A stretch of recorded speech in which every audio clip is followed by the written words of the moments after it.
belajar? Sudah, Ibu. Oke, mari kita masuk satu persatu.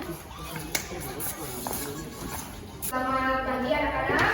Selamat pagi, Ibu. Sekarang kita bertemu lagi hari ini untuk memulai aktivitas pembelajaran kita.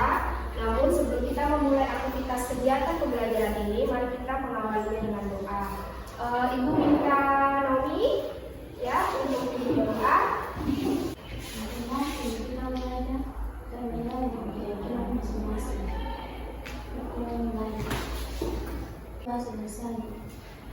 Oke, terima kasih Naomi. Setelah kita berdoa, ayo kita mengobarkan semangat nasionalisme kita dengan sejenak menyanyikan lagu nasional Satu Nusa Satu Bangsa. Satu nusa, satu bangsa, satu bahasa kita. Nusa bangsa dan bahasa kita bela bersama. Jadi makan bahasa kalian dulu ya. Murota hadir di Peren hadir di. Oke, jadi semua hadir ya. Kemudian sekarang kita akan mempelajari materi lanjutan dari materi sebelumnya, yaitu struktur dan morfologi virus. Kenapa orang yang sakit flu itu bisa menular ke orang lain, atau kalau misalnya ada musim penyakit flu itu cepat sekali merembes ke banyak orang? Kenapa? Karena adanya virus. Bila karena adanya virus. Terus kenapa dia bisa cepat menular? Ada yang tahu? Deva? Karena flu itu gampang menular ke orang yang sehat. Oke, jadi jika satu orang sudah terinfeksi, maka orang lain juga bisa terinfeksi. Nah, ini kenapa? Nah, ini akan kita bahas hari ini dengan kaitan materinya dengan replikasi virus. Tujuan dari pembelajaran ini adalah kalian dapat merumuskan ya tahapan-tahapan yang terjadi pada siklus litik maupun siklus lisogeni. Jadi manfaat dari kalian mengetahui proses-proses yang terjadi pada replikasi virus ini, kalian jadi memperoleh ilmu tentang bagaimana virus itu bisa cepat merebak di masyarakat itu karena virus ini bisa bereplikasi, bisa memperbanyak diri. Sebelum kita masuk ke ilmu materi, ayo kita bikin tepuk semangat dulu. Yahoo! Yahoo! Kami luar biasa. Apa yang kalian lihat pada gambar tersebut?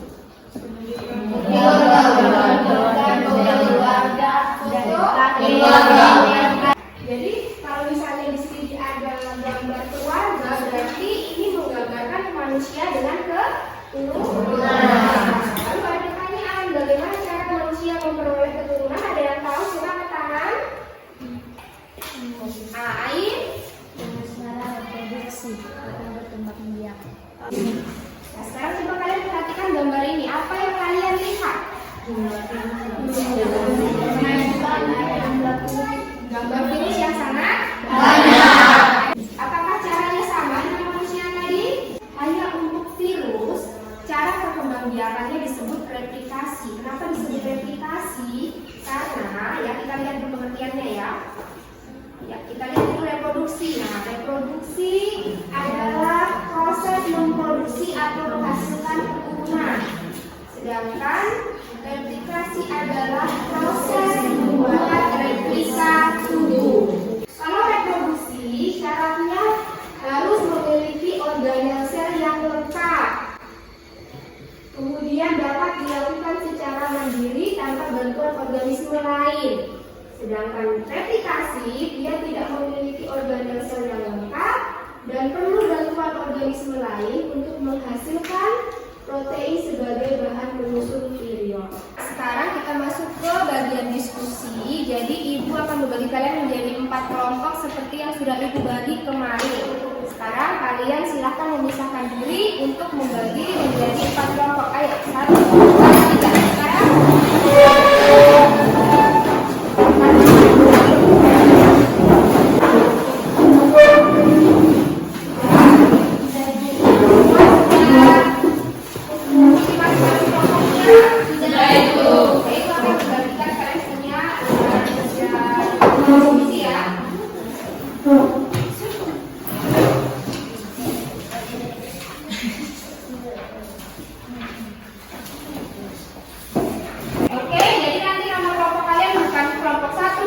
3, 4 lagi, tapi melati, mawar, matahari, dan anggrek.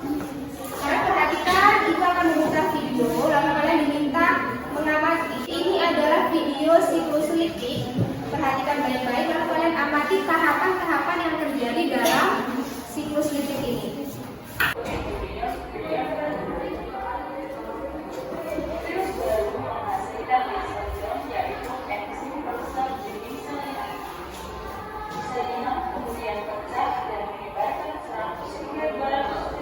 Kalau tadi siklus litik ada berapa tahapan, kalian perhatikan siklus lisogenik ada berapa tahapan.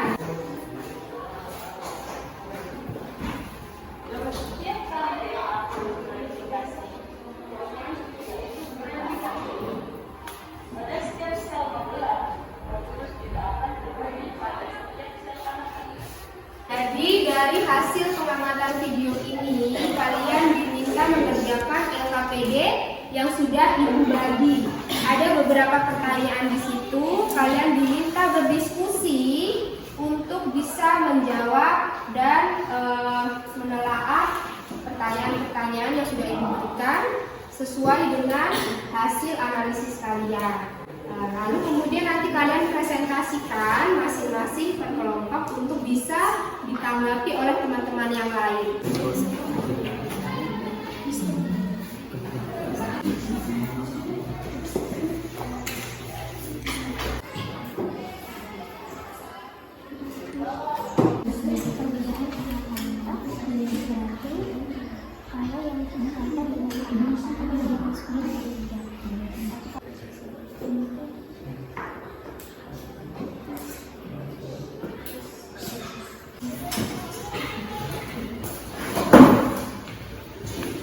Semuanya sudah selesai berdiskusi anak-anak? Ini sudah 20 menit? Sudah. Semuanya sudah siap untuk presentasi untuk masing-masing kelompok? Sudah.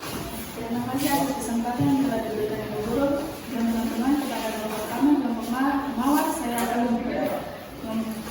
mempresentasikan hasil kerja kami. Referensi virus terbagi menjadi dua, yaitu siklus litik dan siklus lisogenik. Siklus litik terbagi menjadi 4. Sekian dan terima kasih. Apakah ada pertanyaan dari Ibu Guru dan teman-teman? Kami silakan. Iya, terima kasih. Tepuk tangan dulu untuk silakan Bapak Matahari mau menanggapi? Ya. Di antara siklus litik dan lisogenik, manakah proses replikasi yang paling sering terjadi pada virus? Yang paling siklus itu adalah siklus litik, karena siklus litik itu mempunyai sel inang yang kurang kuat. Oke, bagaimana Bapak Matahari sudah puas? Sudah. Ya, sudah. Dan sekarang kita akan lanjut ke presentasi kelompok kedua, yaitu kelompok melati. Terima kasih kepada Ibu Guru dan teman-teman atas waktu yang diberikan. Saya mewakili kelompok melati akan mempresentasikan hasil diskusi kami. Perbedaan tahapan yang terjadi pada siklus litik dan lisogenik. Perbedaannya adalah siklus litik setelah melepaskan virus-virus baru, sel akan mengalami lisis. Sedangkan pada siklus lisogenik, DNA virus masuk ke dalam sel inang. Berikut ini peta konsep tentang tahapan siklus litik dan siklus lisogenik. Oke, berarti kita akan mengevaluasi kembali hasil presentasi yang sudah kalian diskusikan tadi. Jadi siklus litik itu dia terjadi dalam 5 tahap. Sedangkan siklus lisogenik ada 4 tahap. Jadi tadi seperti yang sudah kalian presentasikan semua benar ya? Tidak ada yang salah.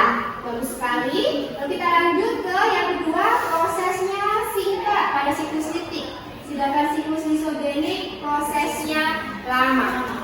Kemudian yang ketiga, asam nukleat virus tidak bergabung dengan kromosom sel inang pada siklus litik. Sedangkan pada siklus lisogenik asam nukleatnya bergabung dengan kromosom sel inang.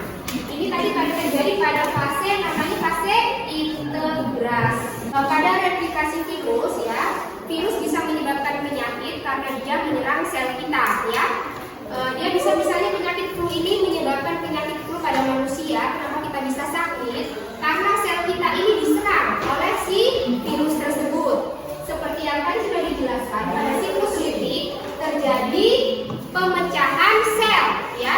Selnya mengalami lisis atau pemecahan. Berarti selnya mati atau rusak, ya.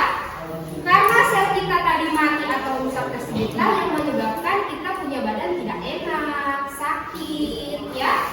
Tadi apa saja sudah dipelajari hari ini? Siklus replikasi, terus fase-fase yang terjadi, lalu apa lagi? Tahapan-tahapannya, perbedaan pada siklus litik dan isogenik. Kemudian apa lagi? Ya, keuntungan dan kelebihan dari siklus litik dan siklus isogenik. Jadi kita bisa simpulkan, ya, materi pembelajaran kita hari ini ada tentang cara perkembangbiakan virus yang terjadi dengan cara replikasi. Ada berapa tadi? Dua. Siklus. Apa? Siklus litik dan isogenik. Ya, siklus litik dan siklus isogenik. Siklus litik ada berapa tahapan? 5. Ada 5 tahapan apa? Absorpsi. Terus lanjut. Penetrasi. Terus sintesis. Terus yang keempat assembly. Terus yang kelima lisis. Sedangkan siklus isogenik ada 5. Absorpsi, penetrasi, terus integrasi, terus yang terakhir pembelahan. Ibu akan memberikan feedback atau kembali untuk kalian dari hasil diskusi kalian. Nah, menurut kalian nih, presentasi dari kelompok mana yang paling baik? Yang terbaik dalam mempresentasikan hasil diskusinya dan kerja timnya adalah kelompok tepuk tangan untuk kelompok pelatih dulu.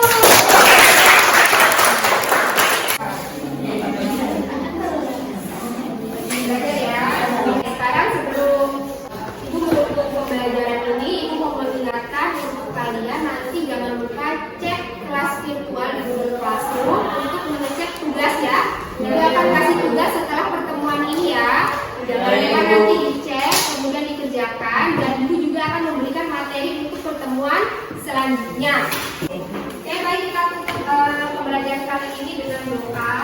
Ibu kita Deva kalau pimpin doanya. Ibu guru dan teman-teman, sebelum kita menutup akhir pembelajaran ini, mari kita berdoa. Doa yang saya bawakan menurut ajaran agama Islam yang non-Muslim mohon disesuaikan. Berdoa mulai. Itu Ibu tutup pembelajaran ini. Assalamualaikum warahmatullahi wabarakatuh. Selamat